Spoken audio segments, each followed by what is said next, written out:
Dan sepanjang hari ini saya menyampaikan adalah kemenangan dalam hubungan.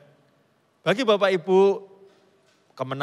tahun kemenangan ada sedikit pasti berpikiran ini tentang materi semuanya, bukan. Di tengah-tengahnya juga ada hubungan, kami juga rindu Bapak Ibu menang di dalam suatu hubungan. Yang selama ini hubungan itu sudah membeku sampai jadi kristal. Harapan kami tahun ini Bapak Ibu juga memenangkan suatu hubungan itu bisa jebol. Hubungan orang tua dengan anak, hubungan suami dengan istri, mertua dengan mantu, semuanya kami percaya di saat hati kita diserahkan kepada Tuhan dan kita siap untuk diperbarui oleh Tuhan dan berani melangkah, Tuhan akan membuat tahun kemenangan. Bukan hanya di area kehidupan kita, tapi seluruh kehidupan kita memperoleh kemenangan, termasuk hubungan di dalamnya. Sepanjang hari ini saya bicara mengenai ibadah pertama, hati Abraham. Lalu sebelumnya ini hati Ishak, sekarang hati Yakub. Nanti ibadah keempat hati Yusuf, yang kelima hati Yehuda.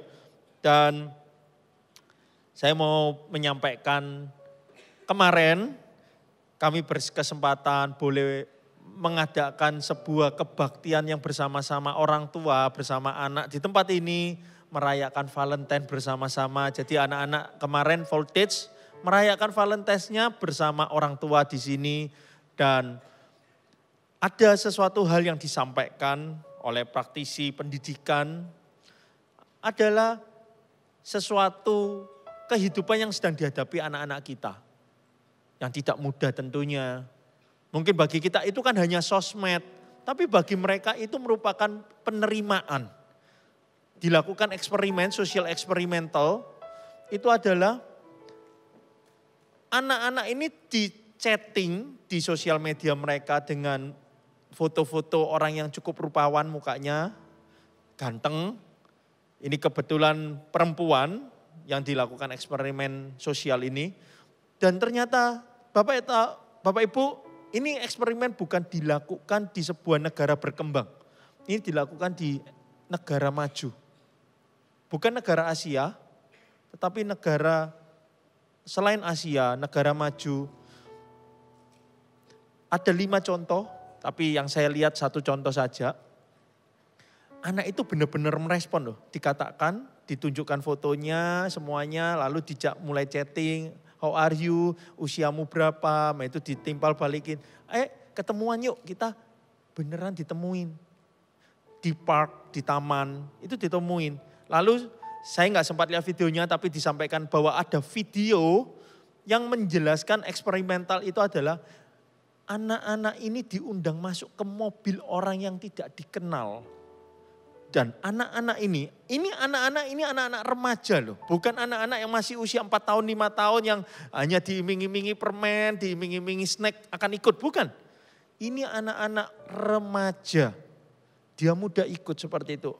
Anda tahu betapa rentannya kehidupan anak-anak remaja sekarang.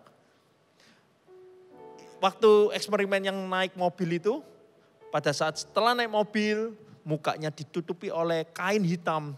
Kayak diculik gitu. Tapi penculiknya saat itu karena eksperimen sosial papa mamanya. Tetapi bayangkan setipis itu. Bayangkan kalau itu orang asing. Bagaimana nasibnya seorang anak yang tidak bisa menjaga kehidupan sosial media, kehidupan online-nya.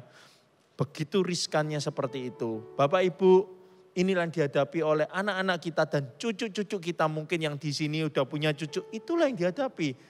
Makanya kami kemarin mengadakan tentang membangun nilai-nilai bersosial media dengan yang baik.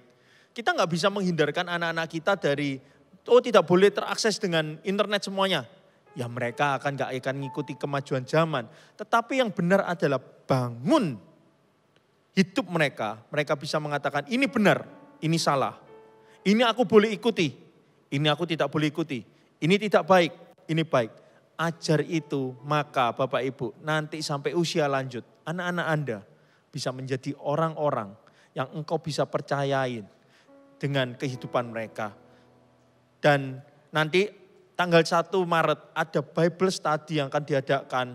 Itu akan diajar oleh Pastor Philip mengenai kisah dari penulis 2/3 perjanjian baru yaitu Paulus. Saya dorong Bapak Ibu, mungkin di sini udah ada yang punya cucu, ajak cucunya untuk bisa ikut Bible Study ini untuk belajar. Bapak Ibu juga bisa mendaftarkan anaknya untuk belajar tentang Bible Study ini, mengerti tentang Alkitab, mengerti bukan hanya mengetahui tapi bisa menangkap isi hatinya Tuhan. Dan juga bagi Bapak Ibu yang mempunyai anak usia remaja, saya juga ajak akan diadakan Finding Major di bulan Maret, pertengahan Maret, yaitu anak-anak ini kelas 3 SMP sampai 3 SMA agar mereka itu tahu maunya mereka itu apa. Mereka itu tahu, oh aku ini bisa di area matematika. Oh nextnya berarti aku itu bisa ngambil di jurusan ini, jurusan ini. Supaya pada saat mereka harus mengambil suatu keputusan dalam kehidupan mereka. Keputusan yang besar dalam kehidupan mereka yaitu memilih kuliah apa. Bapak Ibu tidak akan mendapatkan jawaban apa. Mau kuliah apa? Tidak tahu. Loh terus kamu minatnya apa? Tidak tahu. Bapak Ibu, saya tahu zaman sekarang itu banyak ilusi pilihan. Kelihatannya mereka itu mengetahui semua karena di sosial media hanya ditampilkan hanya 1 menit, 1 menit. Kelihatannya ilmunya banyak. Percayalah pada saat menentukan hidupnya mereka kalau tidak ditanamkan nilai-nilai firman Tuhan, mereka tidak mengenal jati dirinya mereka sendiri. Aku ini maunya apa di dalam Tuhan. Tuhan itu bisa pakai aku itu di area pendidikan, di area apa. Karena kami rindunya membentuk sebuah generasi yang high spiritual, high intelektual juga. Membangun sebuah generasi yang takut akan Tuhan. Yang punya visi sebagai churches builder nantinya. Membangun gereja-gerejanya Tuhan. Dan ayo ada 2 event. Yang pertama Bible Study untuk anak usia 3 SD sampai dengan 2 SMP. Lalu ada Finding Major 3 SMP sampai 3 SMA. Jangan kebalik ya. Nanti anak SD diikutkan Finding Major, nanti anak yang SMA, SMP diikutkan Bible Study. Kebalik ya, yang 3 SD sampai ke 2 SMP Bible Study, nanti yang SMA, SMP 3 dia harus mulai memutuskan penjurusan mereka, ikutkan di Finding Major, di pengembalaan remaja kita. Oke, kita sekarang belajar mengenai hatinya Yakub. Saya akan mengambil suatu fase dalam hidupnya Yakub yang cukup relevan bagi kita semua.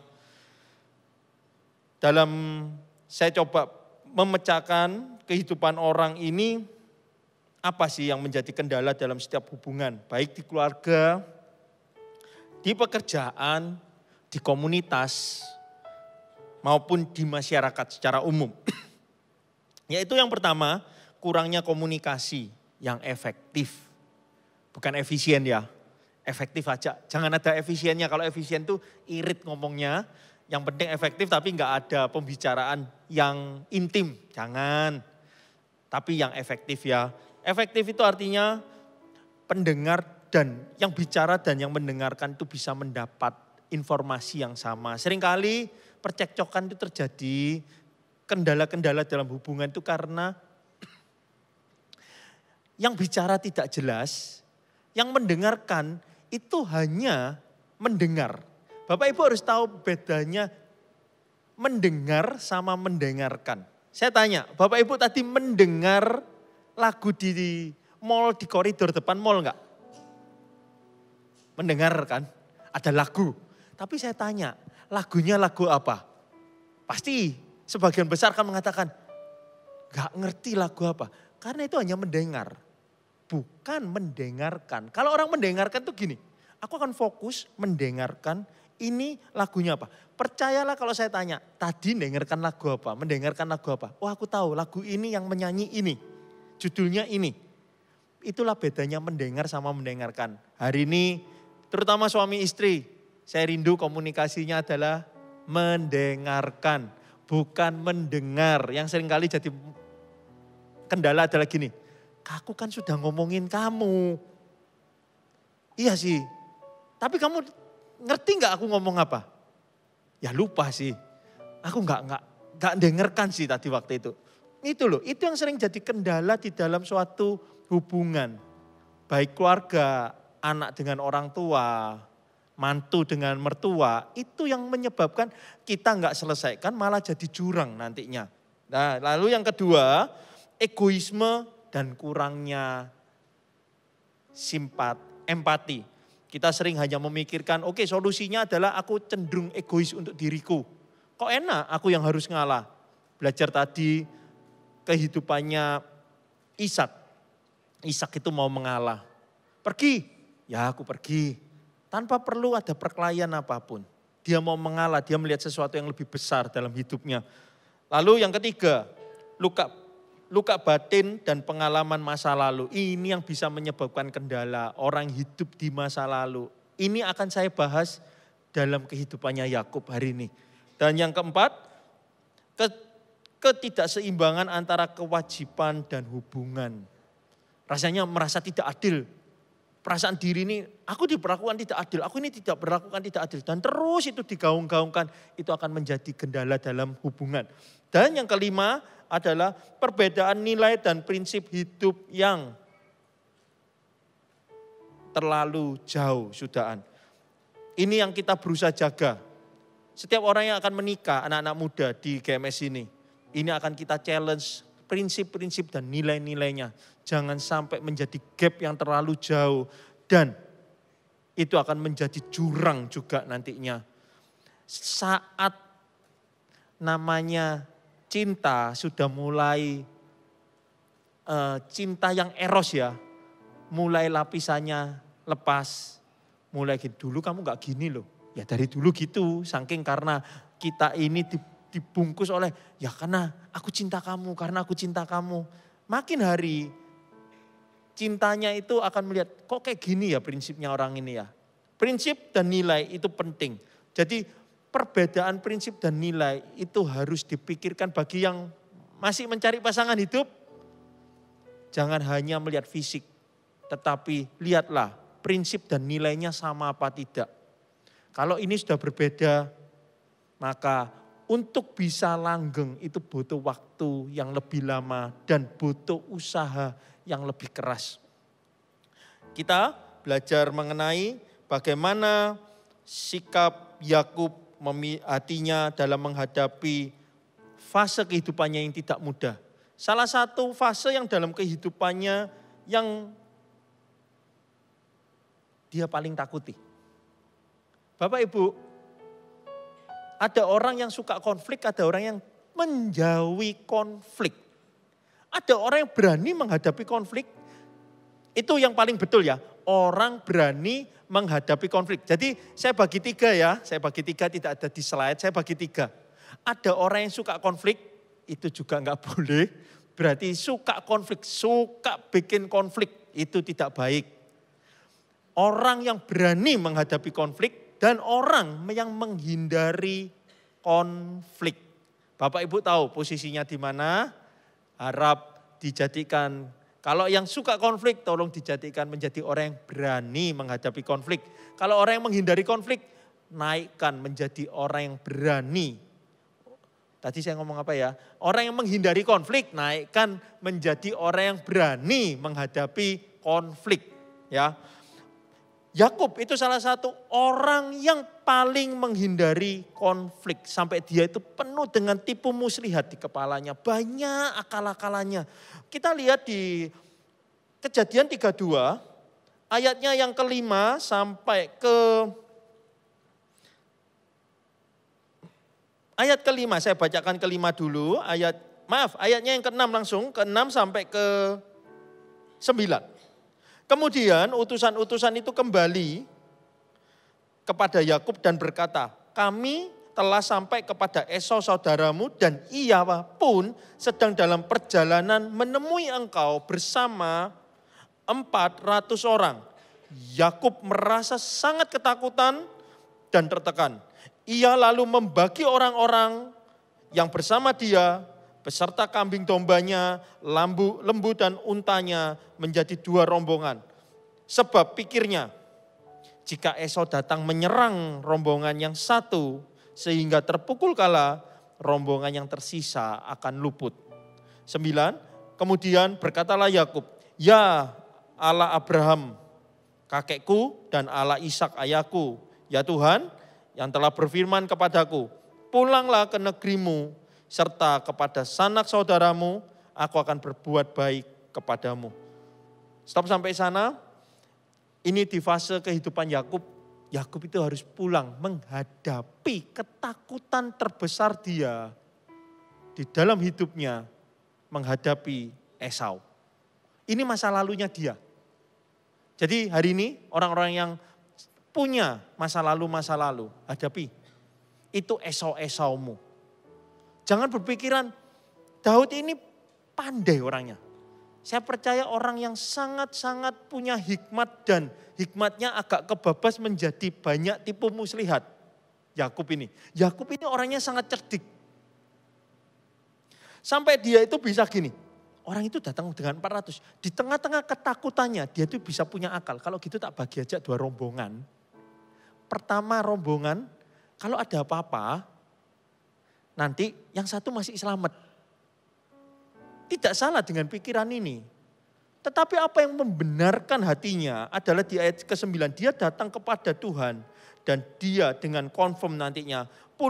Tuhan telah berfirman kepadaku, pulanglah ke negerimu serta kepada sanak saudaramu dan aku akan berbuat baik kepadamu. Bapak Ibu, di tengah-tengah dia berpikir banyak hal, dia ini takut dan tertekan dalam menghadapi kenyataan yang ada di depannya dia, yaitu bertemu dengan Esau. Kita langsung melompat ke pasal 33 ayatnya yang pertama. Yakub melayangkan pandangnya dan melihat Esau datang bersama 400, lalu diserahkannya sebagian dari anak-anak itu kepada Lea, sebagian kepada Rahel, sebagiannya kepada 2 hamba perempuan itu. Stop sampai situ, kenyataannya sudah mulai datang. Kenyataan yang harus dihadapi itu sudah tiba, yaitu ada waktunya dia melayangkan pandang dan dia melihat Esau memang benar membawa 400 orang. Dia yang sebelumnya tertekan, dia yang sebelumnya ini. Ada satu hal, conviction, ada satu keyakinan yang dia lakukan adalah dia tidak membagi timnya. Dia tidak membagi rombongannya. Di ayat kedua, dia menempatkan hamba-hamba perempuan itu bersama anak-anak mereka di depan. Lea beserta anak-anaknya di belakang mereka dan Rahel beserta Yusuf di belakang sekali. Ia sendiri berjalan di depan mereka. Ia sujud sampai ke tanah 7 kali sampai ia sampai ke dekat saudaranya itu. Yakub itu berani menghadapi masa lalunya dengan Tuhan. Dia itu mengalami perjumpaan dengan Kristus sekali saja pada saat dia bergulat di ayat 32, ayat 22 sampai 32. Di sanalah dia mengalami Kristus. Adalah jenderal malaikat besar, panglima, yaitu di mana itu gambaran tentang Kristus. Dan dia mengalami perjumpaan itu. Dia akhirnya berani menghadapi Esau tanpa perlu tipu muslihat dalam menghadapi masalah itu. Bapak Ibu yang sedang mengalami masalah, hadapi masalah Anda. Baik itu hubungan, baik itu mungkin di pekerjaan. Miliki hati seperti hatinya Yakub. Saat engkau mengalami Kristus, hadapi dengan berani. Strategi tetap perlu ya, saya katakan ini bukan. Tetapi Anda lebih penting mendapatkan hatinya Tuhan. Setelah engkau mendapatkan hatinya Tuhan, lakukan strategi yang bisa Anda lakukan sebaik mungkin. Baik itu hubungan, kalau hubungan datanglah dengan hati yang tulus. Yakub yang sebelumnya penuh dengan tipu muslihat, dia bisa datang di hadapan Esau dengan hati yang tulus. Dan dia berjalan di depan, dia menunjukkan keberanian. Awalnya dia itu mau sembunyi. Awalnya dia itu mau menyerahkan orang-orang yang di depannya jalan dulu. Tetapi apa ya, setelah dia mengalami Tuhan, dia yang berjalan di depan. Tetapi Esau, inilah yang ditakutkan Yakub, tetapi tidak terjadi, yaitu tetapi Esau berlari mendapatkan dia, mendekap, memeluk lehernya, lalu mencium dia, mereka pun bertangis-tangisan. Bapak Ibu, mungkin di antara Bapak Ibu yang hari ini hadir, aku harus menyelesaikan masa laluku ini. Tapi aku ini takut. Ada tanggung jawab, konsekuensi yang aku harus tanggung. Yakub ini harus konsekuensinya adalah nyawa. Esau sangat berhasrat untuk membunuh Yakub. Sangat berhasrat. Karena hak kesulungannya sudah diambil oleh Yakub. Itu yang membuat Esau itu menjadi marah. Padahal seharusnya Esau tidak boleh marah. Bukan Yakub saja yang menipu Esau, tetapi Esau pun yang membuang hak kesulungan itu. Karena Yakub dengan akal liciknya, dengan akal tipu muslihatnya, dia sengaja untuk mencuri, padahal seharusnya Esau itu juga punya salah karena Esau membuang hak kesulungan itu. Dan disinilah apa yang bisa menguatkan Bapak Ibu. Mungkin ketakutan yang Anda selama ini Anda paling takutkan, ternyata tidak jadi masalah. Esau itu yang paling dia takuti. Untuk mengetahui mimiknya Esau, Yakub itu sampai nyuruh pengintai untuk lihatin ya, bagaimana. Tadi yang saya bacakan di ayat 32, mimik yang diceritakan oleh para pengintai-pengintai yang sudah dikirim sama Yakub dulu di depan, itu mengatakan bahwa mimiknya enggak bagus loh ini. Ini mukanya enggak bagus loh. Makanya Daud menjadi takut dan tertekan. Bapak Ibu, mungkin ini sama dengan kondisi Anda. Ada beberapa konsekuensi yang Anda harus bereskan. Ada beberapa hubungan harus minta maaf, tapi aku minta maaf gimana caranya ya? Aku minta maaf, apakah orang ini mau nerima ya? Aku kalau minta maaf dengan ini ada konsekuensi aku yang harus serahkan. Saya nggak tahu kenapa saya harus sampaikan ini di ibadah 3. Mungkin ada beberapa orang di sini yang harus membalikkan beberapa tanggung jawab, kewajiban yang Anda harus selesaikan. Tetapi Anda takut, aku harus menyelesaikan dari mana ya? Aku harus bertanggung jawab. Mungkin ada orang-orang di sini yang menghindari teman kalian, teman Anda, atau orang-orang sanak keluarga Anda. Karena ada sebuah tanggung jawab yang harus Anda kembalikan. Enggak tahu itu materi, tidak tahu itu apa. Tetapi itu yang menjadi ketakutan Anda di dalam menghadapi mereka. Jadi beberapa acara keluarga Anda harus hindari kalau orang ini hadir. Aku enggak mau hadir karena aku takut. Anda menghindar, Anda lari-lari. Mungkin firman ini hari ini, bukan mungkin. Bukan suatu kebetulan firman ini diberikan kepada Anda. Hadapi tahun ini, tahun kemenangan Anda. Anda harus belajar untuk mengalami Kristus, Anda melangkah maju. Orang yang mengalami Kristus itu mempunyai keberanian untuk melangkah. Awalnya pasti ada takutnya Bapak Ibu. Tetapi kalau Anda benar di mata Tuhan, Anda punya kemampuan untuk maju ke depan karena Anda akan mengatakan, ada Tuhan di belakang saya. Tuhan menyertaiku. Ada keberanian dalam melangkah. Pada saat itu Anda selesaikan. Ada sebuah kayak beban hidup Anda diangkat oleh Tuhan. Jangan-jangan selama ini ada hal itu yang membuat Anda tidak mengalami Kristus. Ada hal-hal yang rencana Tuhan dalam kehidupan Anda itu menjadi stop. Yakub harus menghadapi ini agar dia bisa meneruskan visi Abraham dalam kehidupannya. Tadi saya cerita visi Ishak pun. Ishak harus mengambil suatu keputusan dalam kehidupannya yang mengatakan bahwa aku akan pergi. Aku akan menetap ke Gerar. Aku akan menetap di lembah Gerar. Pada saat dia merasa berhak, dia menyerahkan, Tuhan langsung berjanji. Sesuai janjiku kepada ayahmu. Yakub pun sama. Kamu harus menghadapi namanya Esau. Agar penggenapan janjinya Abraham nantinya melalui Yakub itu terus turun. Bapak Ibu, ada beberapa hal dalam kehidupan Anda yang masih Anda tahan tentang pengampunan, tentang pengakuan juga. Itu yang menahan visi Tuhan dalam kehidupan Anda menjadi stuck. Anda lakukan itu, Tuhan akan buka jalannya. Ada keberanian untuk Anda menghadapi Esau, Bapak Ibu, untuk Anda bisa kalahkan. Ini bukan tentang mengalahkan. Ini Yakub tidak berperang dengan Esau. Yakub itu berperang dengan diri sendiri. Ada keberanian dari Yakub untuk maju ke depan. Dan dikatakan di sini, kemudian Esau melayangkan pandangnya dan melihat perempuan-perempuan dan anak-anak itu. Lalu ia bertanya, siapakah orang-orang yang berserta dengan engkau? Jawab Yakub, anak-anak yang telah dikaruniakan Allah kepada hambamu ini. Sesudah itu hamba-hamba perempuan ini pun mendekat beserta anak-anaknya, lalu sujudlah mereka. Lea bersama anak-anaknya juga mendekat, mereka pun sujud. Kemudian Yusuf bersama Rahel mendekat dan mereka juga sujud. Esau berkata, untuk apa seluruh rombonganmu yang telah bertemu dengan aku tadi?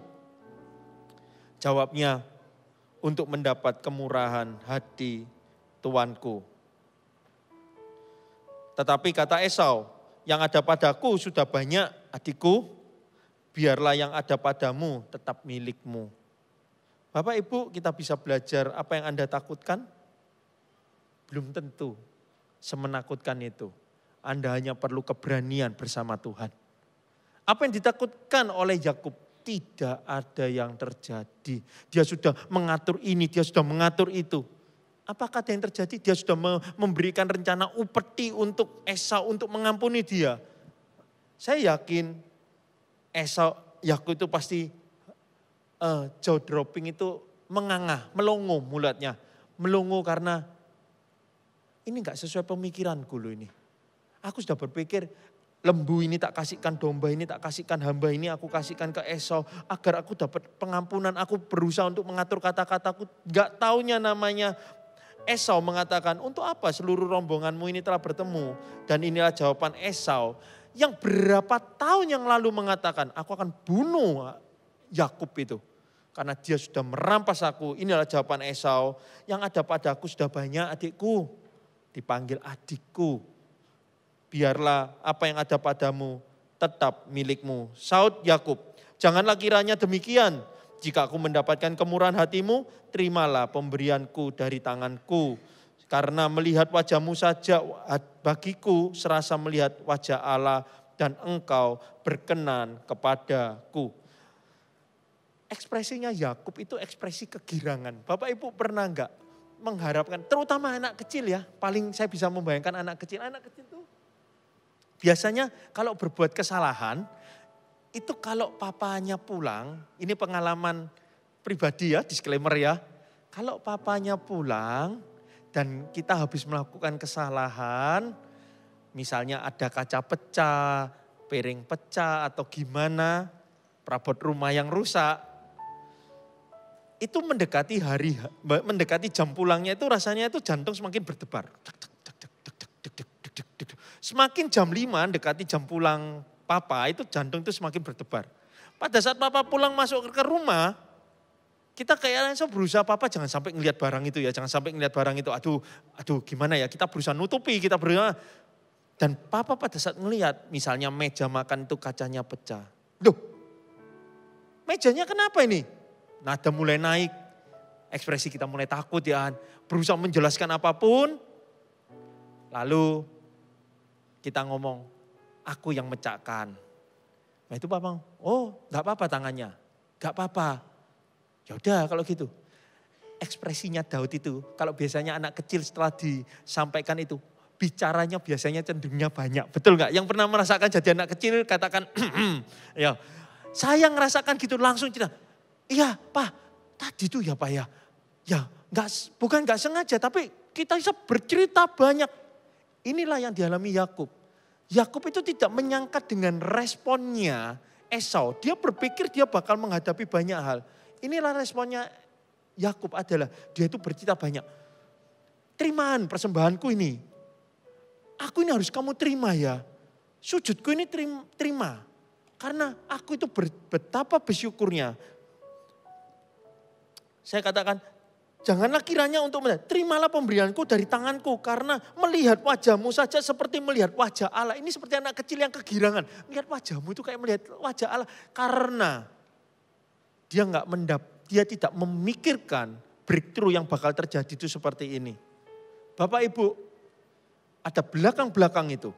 Kalau Anda tidak ada ketaatan di depan yang ini. Untuk berani menyelesaikan hal-hal yang seperti eso-eso di belakangmu. Engkau tidak bisa melihat wajah Allah. Ada suatu kegirangan yang dirasakan oleh Yakub. Ada suatu kelegaan yang dirasakan oleh Yakub. Kalau tidak menyelesaikan ini. Perjalanan Yakub, saya rasa dia tidak akan mendapatkan perkenanan Tuhan. Ada suatu fase dalam kehidupan Bapak Ibu Saudara sekalian yang harus Anda pertanggungjawabkan di hadapan Tuhan. Pertanyaan saya, apakah eso-eso dalam kehidupan Bapak Ibu yang Anda paling takut untuk Anda hadapi, untuk menerima kenyataan itu? Bawa doa, tahun ini jangan lari lagi, hadapi. Kalau harus permintaan maaf dengan orang tua, lakukan itu segera. Kalau itu hubungannya dengan mengembalikan kewajiban kita, hutang atau apapun, kembalikan kepada orang yang itu. Kalau memang tidak bisa Anda lakukan segera, lakukan pembicaraan dengan orang itu. Jangan lari lagi, selesaikan tanggung jawabnya. Aku lagi kondisi seperti ini, katakan. Kalau juga ada pengampunan kepada suami Anda atau istri Anda, lakukan itu. Dan engkau akan seperti Yakub melihat wajah Allah dan engkau. Dia melihat kayak perkenanan Esau kepadanya. Lalu di ayatnya 11, terimalah kiranya pemberianku yang telah kubawa kepadamu. Sebab Allah telah mengasihi aku dan aku mempunyai segalanya. Lalu ia mendesak Esau sehingga Esau menerimanya. Yakub bukan tipe orang basa-basi lagi. Yakub tipe orang yang hitam berkata hitam, putih berkata putih. Setelah engkau mendapatkan sesuatu perubahan dalam kehidupanmu, mengalami perjumpaan dengan Tuhan, jangan hidupnya pelin-pelan Bapak Ibu. Seseorang yang mengalami perjumpaan dengan Tuhan, kehidupan lamanya akan hilang. Itu harus dengan sadar engkau lepaskan juga. Daud tidak berbahasa basi.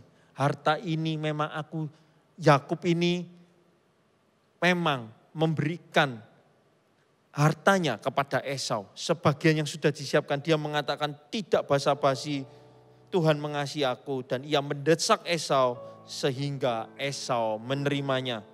Kita bisa belajar dari Yakub, yaitu Yakub berani menghadapi masa lalunya walaupun dengan ketakutan, tapi dia tetap terus berjalan. Yakub menghadapi Esau dengan kerendahan hati. Dia tidak datang dengan banyak alasan. Dia tidak datang dengan pembenaran dirinya sendiri.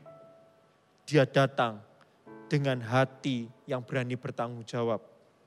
Orang yang akan mendapatkan tahun kemenangan dalam hubungan adalah orang yang berani menghadapi konflik. Bapak Ibu, mulai hari ini jangan lari dari konflik ya. Ada konflik, dihadapi, diselesaikan dengan cara yang mencari solusi, belajar dari hatinya kakeknya Yakub. Dia tidak pernah mengklaim semua itu siapa yang dengan Lot, hubungannya dia dengan Lot. Harusnya Abraham bisa mengatakan gini, kamu tahu toh, semua yang kamu punya hari ini, siapa yang menyediakan? Aku kan, Abraham kan. Ada entitlement, ada perasaan harus layak ya kamu harus menerima. Bapak Ibu datanglah dengan hati seperti Abraham yang meletakkan itu dan cari solusinya. Gimana ini enaknya? Sorry ya, maafkan kalau ini memang tentang hubungan. Hanya say sorry, hanya katakan maaf. Aku ingin bangun hubungan kembali dengan keluarga atau dengan teman atau dengan kerabat atau apapun. Jangan sampai kita gagal dalam membangun hubungan ini di tahun 2025. Lalu dikatakan Yakub juga menetapkan kehidupan yang baru di hadapan Tuhan. Seseorang Jangan pernah meninggalkan Tuhan. Apapun itu yang telah, walaupun di tengah-tengah ketakutannya sudah diangkat oleh Tuhan. Yakub tidak. Dikatakan di sini, namun Yakub berkata kepadanya, Tuanku sendiri tahu bahwa anak-anak ini tidak kuat.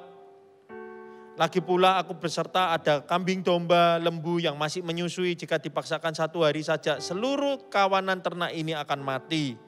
Waktu itu di ayat 12-nya Esau itu mengajak berjalan bareng bersama, tapi di ayat 13-nya dikatakan enggak bisa. Yakub itu bukan menjadi seseorang yang yes man. Dia melihat kondisinya juga enggak memungkinkan untuk keluargaku jalan sama Esau. Lebih baik kamu jalan dulu aja Kak, anak-anakku masih kecil. Ada penjelasan yang tadi saya ngomong, komunikasi harus efektif. Aku enggak bisa kenapa, aku enggak bisanya karena ini. Daud ini menolaknya karena dia mengatakan anak-anakku ini masih kecil. Dan di sini akhirnya Esau bisa menerima, kiranya Tuanku berjalan mendahului hambamu ini. Aku mau bergerak berlahan-lahan menurut langkah hewan yang berjalan di depanku dan langkah anakku sampai aku tiba pada Tuanku di Seir. Kata Esau, kalau begitu baiklah, ku tinggalkan padamu beberapa orang yang menyertaiku. Tetapi Yakub berkata, mengapa harus demikian? Cukuplah aku mendapatkan kemurahan hati Tuanku. Saya ini melihat perubahannya Yakub, Bapak Ibu. Orang yang oportunis, Yakub itu orang yang pandai membaca situasi, pandai menggunakan segala situasi. Sup kacang merah, dia itu melihat kesulungan itu sesuatu yang besar bagi dia. Anda bayangkan usia anak 16 tahun, kira-kira karena saya sempat mencarinya, pada saat kesulungan ini ditukar usia berapa sih? Menurut teolog itu antara 16 sampai 25.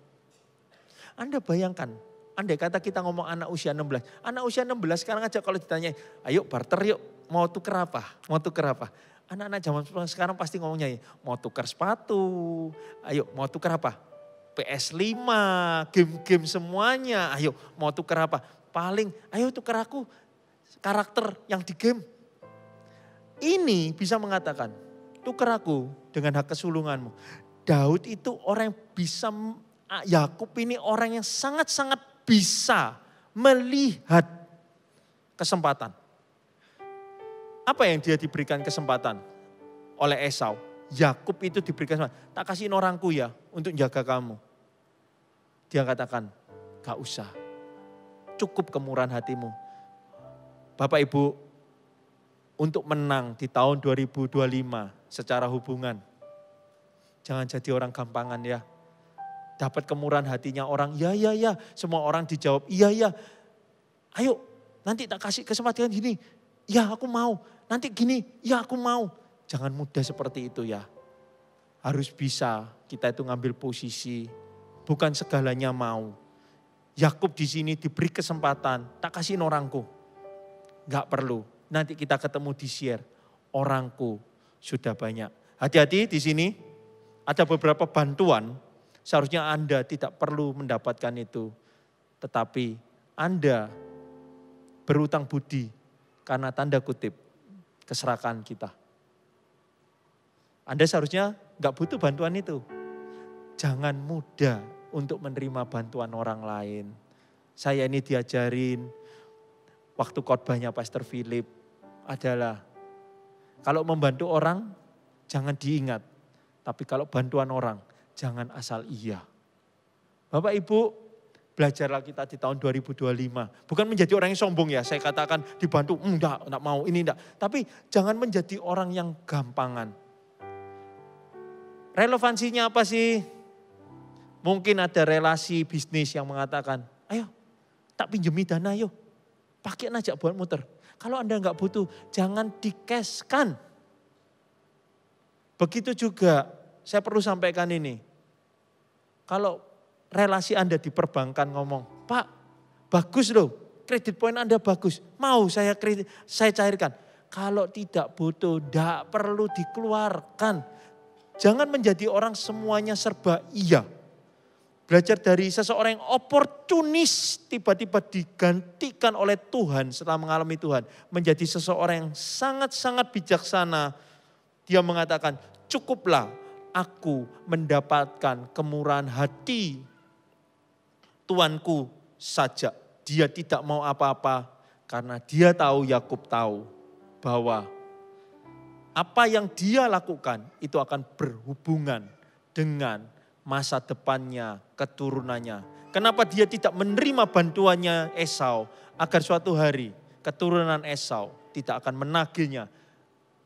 Nenek moyangmu Yakub berhutang dengan kami begini. Nenek moyangmu Yakub pernah hutang budi dengan ini. Inilah Yakub memiliki hati seperti itu. Dan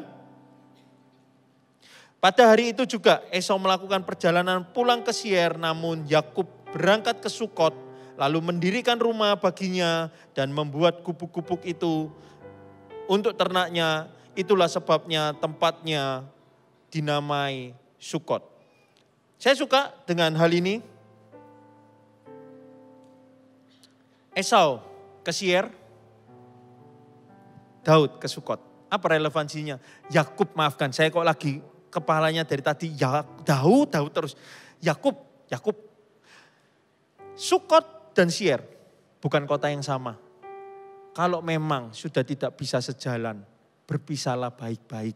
Inilah yang dilakukan Esau sama Yakub. Mereka pisahnya baik-baik. Karena dia tahu kalau aku tetap di Seir, itu akan tidak baik buat keturunanku. Bapak Ibu, cara pandang, apa relevansinya bagi kehidupan kita? Bapak Ibu harus punya cara pandang.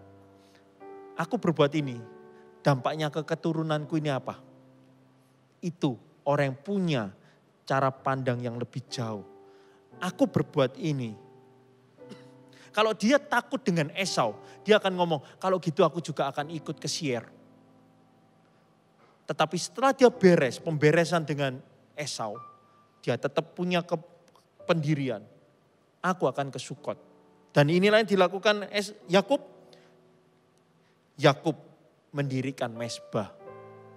Jangan pernah meninggalkan mezbah, Bapak Ibu, saudara sekalian. Setiap fase kehidupan Anda, baik kesulit Anda setelah melewati masa-masa sulit, atau sudah terlewati dari masa-masa sulit, terus dirikan mezbah. 3 aplikasi yang kita bisa belajar.